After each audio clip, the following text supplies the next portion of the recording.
ఒక్కటి గుర్తుపెట్టుకోండి, మీకు ఎప్పుడైనా ఎవరైనా ఏదైనా మంచి మాట చెప్పినప్పుడు ముందు నిష్పక్షపాతంగా వినడం నేర్చుకోండి.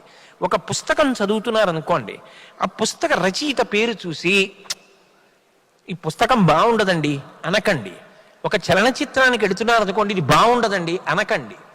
ఒక్కటి జ్ఞాపకం పెట్టుకోండి, నిరంతరం పూజ చెయ్యవలసిన సాలగ్రామం ఉండేది గులకరాళ్లలోనే.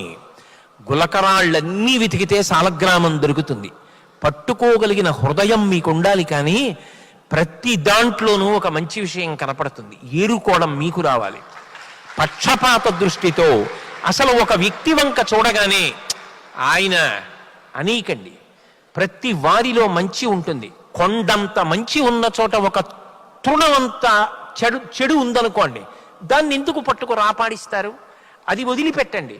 కొండంత మంచి ఏదుందో దాని వంక చూసి